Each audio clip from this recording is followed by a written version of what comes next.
Hey everybody, this is Mike with One Stop Co-op Shop, and today I'm reviewing a classic Baseball Highlights 2045. And no disclaimer for this one, I bought the game myself. Baseball Highlights 2045 is a competitive or solo deck building game of baseball. Each player will have a starting deck of 15 cards, and in each game of the baseball series, you'll play out 6 cards, one at a time.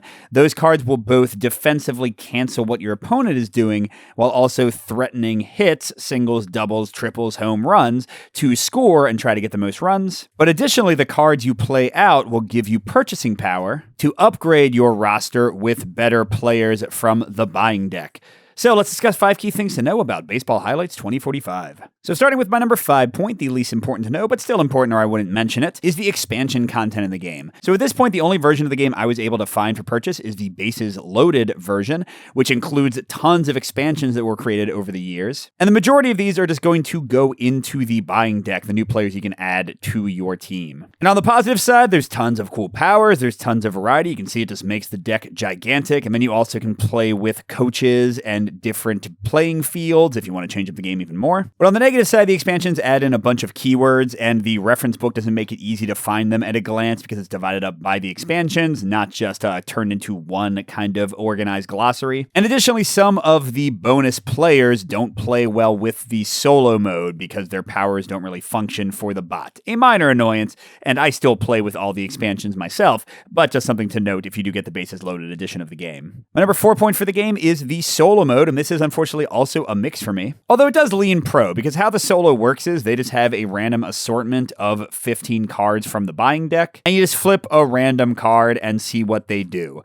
So it leads to very quick play. The solo is incredibly easy to run. But the negative side, it is ridiculously swingy, because they're just blindly playing cards, and it might cancel what you do, and it might not. The game does have a fun build-up where usually you're losing the first few games, but then as you add more strong cards to your deck, you might win. So I still very much appreciate it. I think it's a fun solo mode. I'm just not sure if I would buy the game just for the solo mode because it is just a little bit random and doesn't provide a consistent difficulty.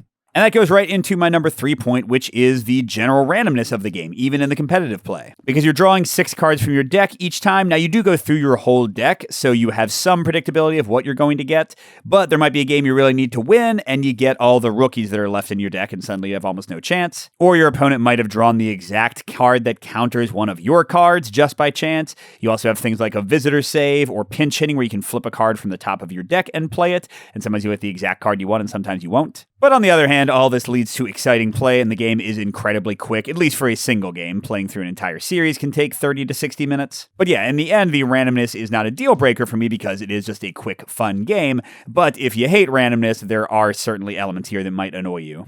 All right, but enough of these mixes. Let's get to some pros. My number 2 is a pro, and that is the deck building. So first of all, even without the expansions, the variety of players is quite high. And the cool thing is you are not only buying them for their powers, but also for their purchasing power. So you can kind of make your deck stronger in play, but it'll give you less money to buy future players. And seeing how your deck evolves over each series of play, the different things you focus on, is a lot of fun. And then you can also counter each other. Like if I see that my opponent is getting a whole bunch of robots, I can get a pitcher that counters robots. But then if they see that I do that, maybe they don't buy robots anymore. So there's a lot of kind of give and take in the deck building, especially in competitive play. And my favorite thing, I talked about this in my recent coverage of Deckers, is that this is a deck builder where for each card you add to your deck, you trash a card from the deck. So you always have a 15 card lineup on your team. I adore this. It means that you are getting your cool cards more and more frequently over the course of the game. You aren't bogged down by your weaker cards. Just a really great deck building system overall.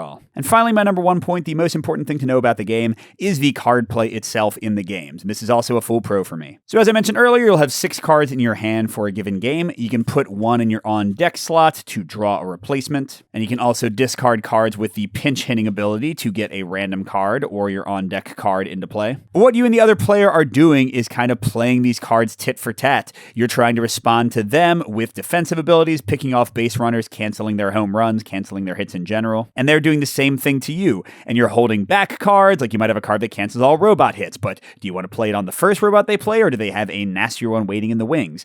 And you know that the cards that they bought go to the top of their deck, so you have some predictability of which players they might bring in, but besides that, here's where the randomness becomes a good thing. You're never 100% sure of which players they have available to them. And then on top of that, you're sometimes playing to get as much money as possible because, hey, even if you lose this game, at least you can buy some awesome player for the next game to lead you to victory there, since it's a whole World Series and not just a single game that matters. So yeah, the card play is exciting. It is tense. Yes, it's random sometimes, but that's a lot of the fun, and it's just a great game. So overall, you might want to check out Baseball Highlights 2045 if you enjoy deck builders, if you enjoy sports games, if you enjoy quick playing, tense gameplay in general. But on the other hand, you might want to avoid this one if you don't like randomness and swinginess, especially for the solo mode. If you buy this just for solo and you don't like swings of luck, you're probably going to have a frustrating time. And if you want to see the game in action, we have some older videos on the game, but also I'm doing a new Patreon exclusive playthrough, so you can go watch that if you're supporting the channel. Thanks for watching, everybody. Good gaming, and I'll see you at the next stop.